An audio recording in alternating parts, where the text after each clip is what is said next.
Thank you for joining our webinar entitled Optimizing Specialized Revenue Cycle Management to Increase Reimbursements on Complex Claims. Today, you will learn how partnering with Kemberton to implement new processes and technologies helped Northern Arizona Healthcare identify more pursuable claims, lower AR days, and increase the number of claims paid.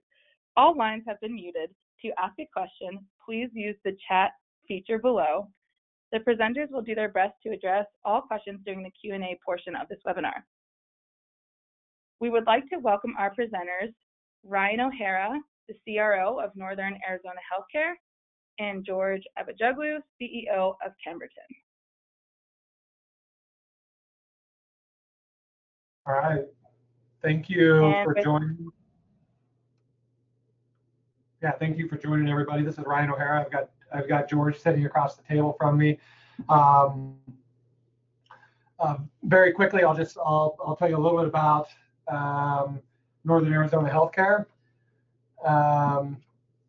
We're primarily located in Flagstaff, Arizona. That's certainly our flagship hospital. We employ about 3,500 people in the region, and we're intentionally called Northern Arizona Healthcare because that really is our service area. We have facilities in Camp Verde, Village of Oak Creek, Cottonwood, Flagstaff, and Sedona, and strategic partnerships across the entire northern part of the state, which includes something that makes us unique, I think, from other health systems, the largest Native American reservation in the country. It encompasses about the northern third of our state, and provides us with what I would call is a very unique and vulnerable service area that we are privileged to serve and to help. Our gross revenue position is about 1.7 billion, net revenue about 680 million. Our operating margins 3.5%, and you'll see in some subsequent slides what that used to be and what that is now. But I think important to note too is that we're the only level 1 trauma center north of Phoenix in the entire state, which is why, again, our service area is the northern half of this state, inclusive of one of the 7 wonders of the world, the Grand Canyon, which is about an hour north of us. And I always say, for as beautiful as the Grand Canyon is, some really ugly things happen up there, and a lot of those ugly things end up at our facilities. As we kind of talk about our liability exposure. And I know George will kind of talk a little bit about Kemberton. Our exposure on what we call third-party liability is about 15 million annually. And after George gives a quick summary of Kemberton, I think we'll dig into kind of what that 50 million means to us, how we've worked it, and how we partnered with Kemberton to certainly improve our ROI on that unique financial class for us. Great, thanks Ryan, and thanks everybody for taking the time to sort of walk through this with us today. Just a little quick background on Kemberton. We're a national services provider. We've about 25 years of experience within the company, focusing around what we call specialized revenue cycle, and I'll talk a little bit about that on the next slide. Primary areas around MBA and work comp. We also do some complex claims denials, not your sort of traditional day one denial work, but more stuff where our clients have sort of exhausted their efforts and need to move on to the next denial coming in, and that's where we may pick up. And we also have some ambulatory surgery billing and early outpatient payment services and low balance claims. But today specifically, we're going to focus around motor vehicle accidents. And you know, you see some stats there on the left, number of hospitals served and patient lives represented across the country within those hospitals. But I think that sort of the way that we do it is we own the claims from start to finish. We can either, like we do here with Northern Arizona, do the MBA work and work comp claims where we're just looking for non-health payments, which is what we do for Northern Arizona. Or we can do full cradle-to-grave coordination of benefits, where we take the claim and do full adjudication of it. All of our claims are worked on a contingency basis, so if we don't do our job, we don't get paid, and so our interests are aligned. And we put a fair amount of effort in training both our staff, but also registration at our clients. So that's really Kemberton kind of at a high level. I think the next slide really, I made mention of specialized revenue cycle on the last slide. I think the industry historically has kind of called this complex claims. Some people call it liability or accident claims. We like to call it specialized revenue cycle because we think, it really encompasses anything that sort of is the non-traditional, sort of what I'll call from patient discharge to payment, very linear, highly efficient process between the provider and the payers. The transaction volume is really sort of somewhere in that 3 to 5% of your overall transaction volume. Really, I like to tell people, every claim is a snowflake, right? It's not how you get through that claim. No two claims are the same, and really requires specialized resources. So the claims have a lot of value, and Ryan will talk a little bit about the impact of those claims here at Northern Arizona. But the reality is they're low volume, and because they're low volume, it becomes very difficult for providers to optimize process around those. It's just, you need to allocate your resources where you can get the biggest bang for the buck, and these sort of ancillary specialized revenue claims don't really fit that mold. So ends up happening, it's lost revenue for the provider. I think Northern Arizona was seeing some of that historically before we came together. If we focus on them, you can get a higher reimbursement rate or liquidity rate or yield, depending on sort of how you look at it. And also what we're seeing is, overall higher patient satisfaction scores, because we're helping the patients and find sort of non-health dollars to pay for some of their healthcare coverage that frankly they didn't realize was available to them. So that's the what and why around specialized revenue cycle and why we focus on it. And I think now we can talk a little bit about specifically what it means to Northern Arizona. Yeah, happy to do it. I think a really good place for us to start is I have been here almost 4 years to the day. And when I arrived, we were stuck in an outsourced agreement. I don't like to outsource very much. It just so happens that this provided a unique value proposition for me and a specialized skill set that I didn't want to build and probably didn't have the ability to train and manage effectively. But when I arrived here 4 years ago, the revenue cycle was outsourced. That changed in about 9 months. As quickly as I could do it, I brought our operations back in-house.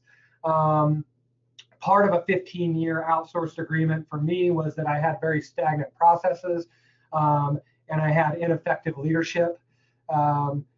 If you've been in one of those outsourced arrangements, my history has been they don't really service their customer, they service their master, and the master in this case would be the mothership company that provides that outsourcing service. And so what I had was non-invested, poor processes around very archaic service level agreements that made hitting those service level agreements really, really easy, but didn't in any way, shape, or form impact performance of the organization. What that also led to, and I like your analogy of a snowflake, because I think our customers are each unique and different too. And what I saw was an operations that didn't really care about access to care, didn't really care about our customer and the experience that they had. What I saw was a structure that had no view of making healthcare affordable. I often say that access and affordability are the same thing to a lot of our customers. We can create all the access to care we want, but if you can't afford it, then it's really not accessible. And so I had an overwhelming kind of reality, as this slide says, of a process that was incredibly uncustomer-centric, incredibly fragmented, incredibly broken, and had no leadership or accountability around it whatsoever. Because of lack of service level agreements, I had incredible leakage, and third-party liability or specialized revenue cycle was certainly one of those areas where I was leaking money out like, I don't know, something that leaks out at a high rate.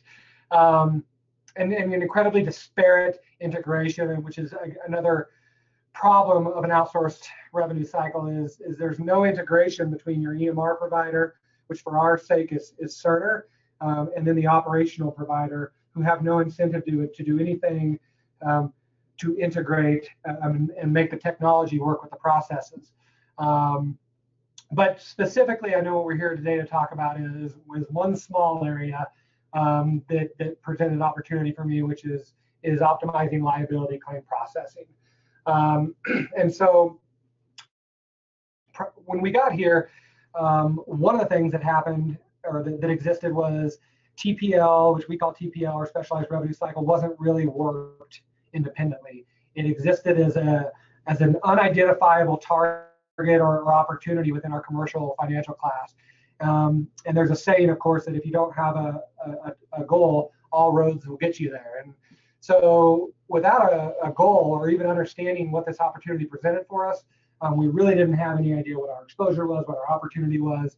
And so one of the first things we did is say we've got to take the specialized revenue out of commercial and treat it differently, not only from a revenue cycle work use standpoint, but certainly from a bigger finance standpoint in the way that we reserve and expect to get paid on this very, very, very unique and specialized AR.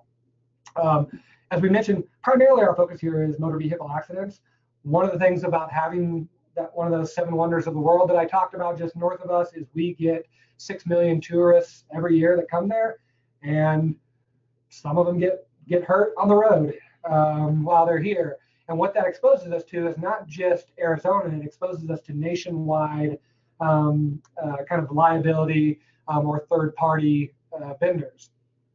As I said earlier, I just did not have the expertise, the training, or the retention strategy to manage this specialized population as well as I could.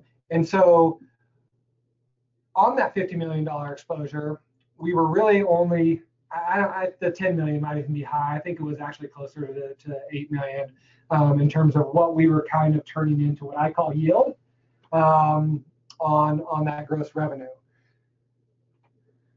And so my challenge obviously is how do I improve the work here? What I really wanted was nationwide exposure and nationwide acumen to certainly be able to work what are nationwide claims and not just those plans that we were specifically kind of knowledgeable of in the state of Arizona. I really wanted the legal expertise that Kemberton had as a background too, so that if I wanted to get into that arena of fighting this at the ALJ level or some other level, that I had that kind of legal background to help me secure this high margin, low frequency kind of transactional AR. So I think for us is how did I find somebody who was aligned with what I was trying to accomplish, and certainly the opportunity that existed, and certainly some of the mandates, and that's probably what they were at the time. That's how I work with my partners. It is both directions, but at the very beginning, I got to make sure that my alignment is certainly aligned with their alignment. I wanted total transparency. I wanted absolute consistency and of reporting to say, you're going to show me exactly the value you bring, and we're going to agree that that's the value together. They have a very robust internal reporting tool called Domo that I think will get discussed today a little bit. They've agreed, for me at least, to put a human resource on site for us to help manage some of the minutia work that happens. What I didn't want is to say I'm going to pay you a contingency fee, but then I'm also going to do all the grunt work here at the local level to help you get all the things you need. So that was certainly a part of it. Better speed to value. I mean, that's a huge thing for these claims. It's often first come, first serve on these claims. And I needed a partner that was mobilized and quick to get to and knew how to navigate the system to get us some of that first come, first serve money. I've already talked about the legal expertise, and I've already talked about how hard it is. I have absolutely tried in previous organizations to try to build this internal structure. You almost need a paralegal. In fact, I'd say you do to kind of work these claims. Again, I don't want to be in the legal business. I want to be in the customer experience and liquidation of HR and integrity of my medical record business. And so certainly the value proposition that was given to me by Kemberton checked more of those boxes than it missed. Yeah, so to try to address the points that Ryan had laid out, or sort of his goals, our direction that we needed to accomplish. The biggest thing was really just we brought economy of scale to it. I mean, and I talked about this a little bit earlier on when I was talking about specialized revenue cycle. The problem here, when you look at any single provider and the volume of claims that are coming through on a specialized basis, you need scale in order to do anything well. I mean, that's how you optimize process. It's how you lean Six Sigma anything out. It's got to be enough volume to do that. And providers on a standalone basis really struggle to have enough scale to optimize this. We brought the economy of scale, right? Because we have 200 providers across the country, and we've optimized that process through technology. And this is all we do all day long and focus on it. So that was sort of one of the keys. I think the struggle, sort of in listening to Ryan talk about the prior experience and what I've seen in other places, is when you have a fully outsourced revenue cycle like what you walked into here, for all intents and purposes, that the vendor is operating like a provider organization, and the natural tendency is going to go look at the 97% of the volume that is moving the needle, and then you end up leaving sort of these specialized opportunities to the side because you have to. It's the same challenge you would have as an individual provider. So, while I do agree on some of the alignment things that you said, I sort of understand kind of, sort of experientially why they do the things that they do. But our focus, I think, is what you needed. The other is, and I have a slide, so I won't drill in on it, is transparency. I think we believe if I want to be your partner and I want you to view me as your sort of an extension of your revenue cycle, I need to be completely transparent so that you can see when I'm doing a great job and you can see when I'm not doing a great job. And so we try to bring that. Obviously, we're 100% at risk, so we're aligned from that perspective.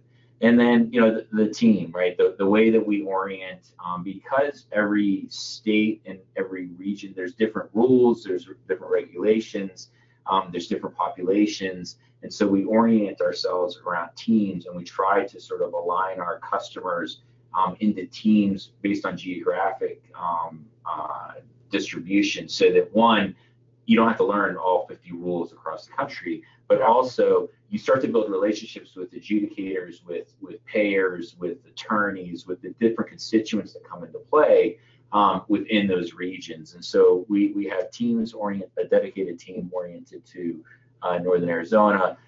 We have a legal organization, both with attorneys as well as, to your point, paralegals, because a lot of the work is on the paralegal side. And then we're the insight that we bring just focused on specialized revenue cycle. So that was sort of the solution. From an integration perspective, a couple of different things that we've done. One is while the first line of when a patient comes in is registration, right? So the registration needs to understand why does it matter to capture this information? What's the value to the health system? And what do you need to capture in order to be, efficient in this process? And so we do both on-site training of those resources, but we also have a learning management system, and we provide either access to the LMS or the actual learning files. For some of our providers have their own learning system, so that as registration turns over, they can continually be educated on what they need to capture with patients coming in. The other is the transparency we talked about through the reporting. And then again, for large enough organizations where it makes sense, like in Northern Arizona, or more importantly, where organizations where, because of the nature of their systems, we may not be able to access everything remotely, we'll put staff on site in order to get to data.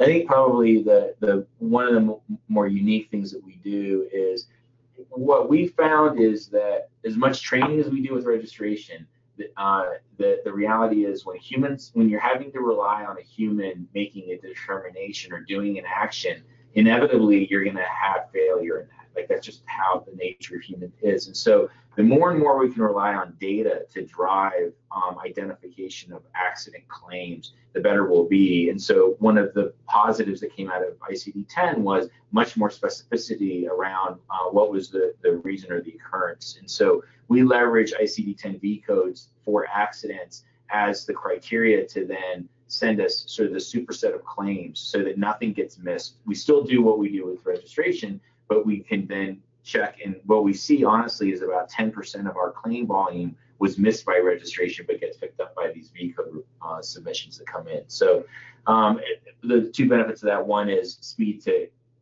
the money and getting higher liquidity yield, but the other is, especially in the MBA world and in work comp too, but we avoid denials, right, because the payers will deny for secondary coverage. And then the last, really around transparency. So what we've done is the slide on the left sort of shows this is our reporting capability, Domo. All clients have access to it. The folks here in Northern Arizona do. We track the key metrics around sort of success rates, liquidity rates, or yield, kind of current status of your inventory and where is it. You can see an aging of your inventory. Basically, the same types of things that you would be looking at through your BI Launchpad or your BI platform as a revenue cycle leader, we've provided around our specialized claims. And we like it because it keeps us accountable, and we know that we can't hide, and from a glass half full, we know that when we're doing a great job, you see it. So that's sort of how we address reporting, and every client has their own unique dashboard that they can log into.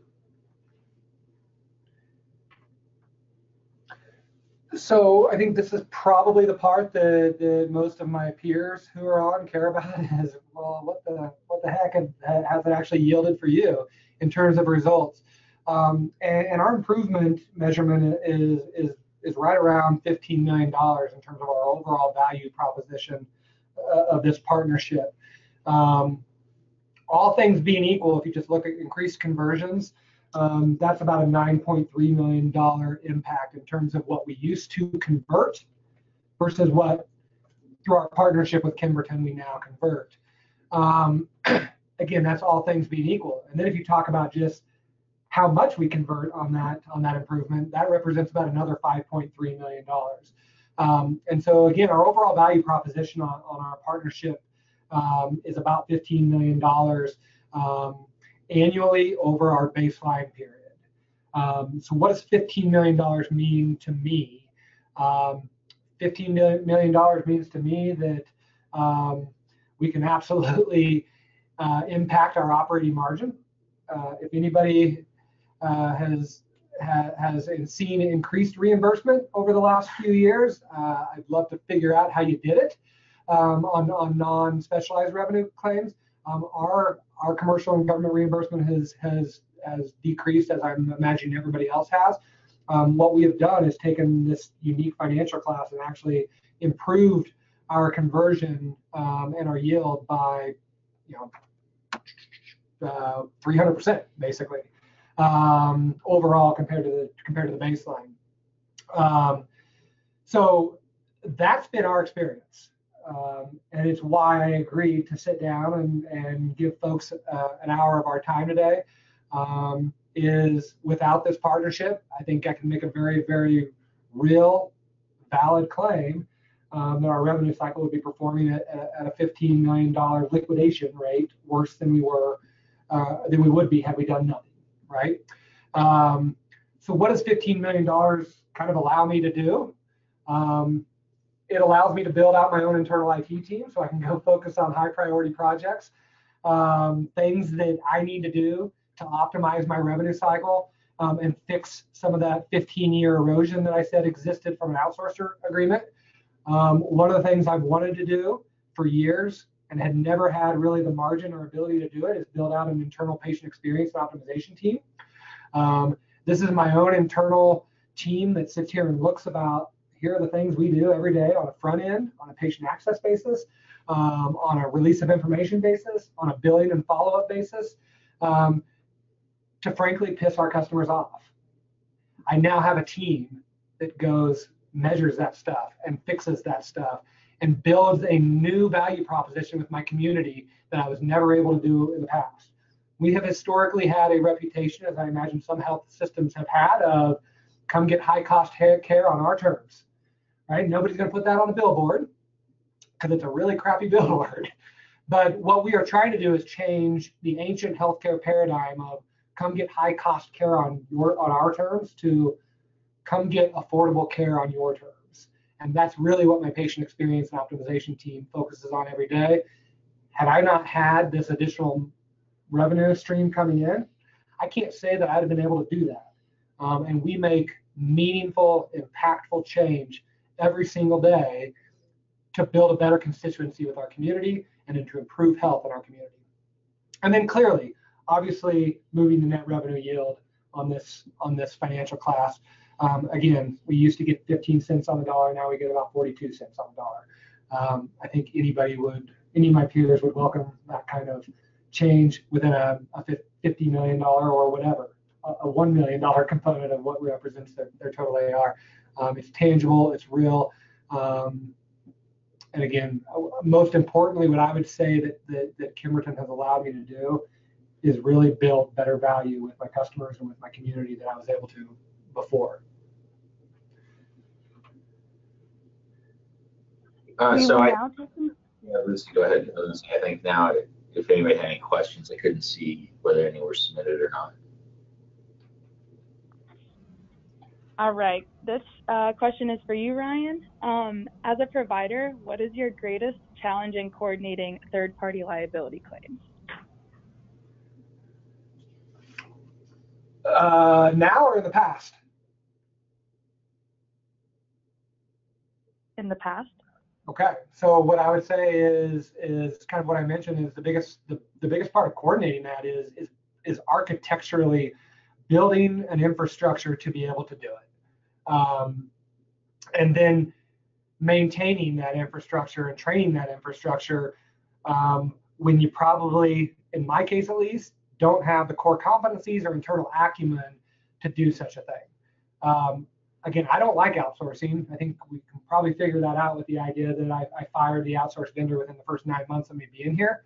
But there's certain things that make sense. This one makes real sense to me to outsource because of how specialized. Again, it's high margin, low frequency, and the low frequency part of that makes it very, very hard to self-administer. And I don't see a scenario in the future where I could self-administer it well. All right, and our next question is for George. What new technologies are helping to automate claims processing?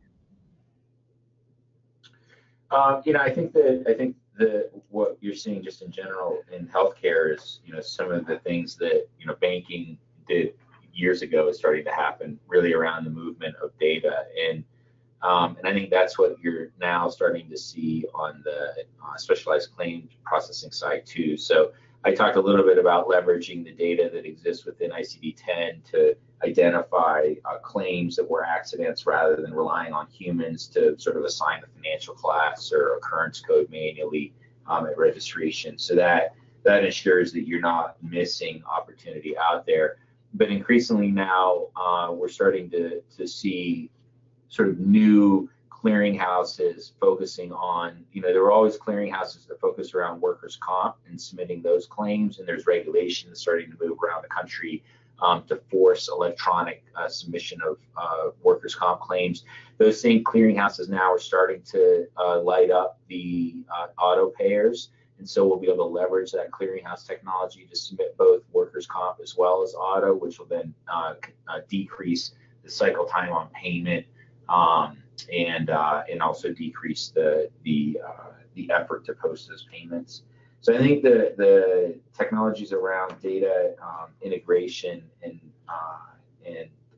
interoperability are probably the two biggest sort of new things that are coming. All right. The third question is for Ryan. When you evaluated the performance of your accident claim vendor, what were the key metrics you were focusing on? Well, I mean, the previous vendor was the outsourced revenue cycle, and I think I've hit on some of just the generic inefficiencies that I think come with that kind of an agreement. But what I would say is the biggest thing is I wanted the ability to see tangible, measurable work was being done. An analogy I often use with my own internal follow-up team is, are we moving the food around the plate or are we actually eating it? When I was a kid, I hated peas. I would move those peas all over the plate so that I would try to fool my mother to think that I'd eaten some of those gross peas, and I still hate them to this day. But I didn't fool her. And I think that's kind of the thing is, okay, I can see that maybe there's busy work going on, but I can't tell that you're actually eating the AR in this case, right? And so it's why on that results slide that we talked about earlier, I specifically want to see what's our improved conversion and what's our improved yield. I don't want to look at one conglomerate number, because one tells me, okay, you're converting at a higher rate. The other tells me you're actually eating more of the food that we're giving you that's on the plate. And I want to see both of those things. And through the reporting mechanisms, that's what I get, and that's what I hold them accountable to. And I would be less than transparent with my peer group if I said that we haven't found opportunities for improvement over the last couple of years, because we have. We've absolutely found areas where the process broke down and we failed and we didn't convert something. But every single time, my business partners come to the table and acknowledge that there's areas for improvement, because that's perpetual, right? I'm not such a tyrant that I hold people to standards that I couldn't hold my own people to. That's not fair either, and that's not what a partnership is. But we've taken each of these opportunities where we've let revenue leak out of our health system through internal process and failures, and come back and put holes on those leakage points, so that they don't happen in the future. So that's what I want. I want an accountable partner. I want results that I can measure, and I want willingness to accept that we're all humans. We're all going to screw up from time to time, but let's acknowledge that. Let's fix the process and make sure that we don't keep making the same mistakes over and over again. All right, and then this next question is also for you, Ryan, and it kind of piggybacks off the question you just answered. How quickly were you able to see results? So there's kind of two answers to that. I think operationally, I was able to see results in a matter of weeks. To measure that, it takes a little bit more time to see kind of that aggregate effect. So what I think with a lot of things is you get kind of this groundswell, like I can feel momentum. I can feel operationally that we're working this better and different.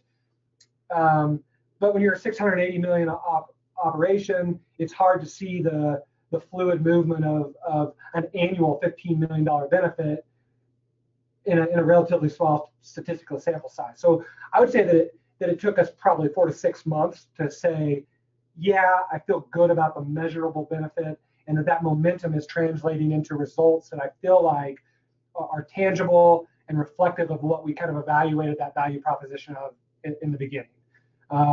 So culturally, matter of weeks, measurably, matter of months.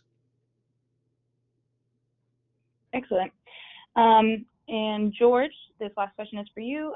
Do you have a typical client, or does Kemberton have a typical client?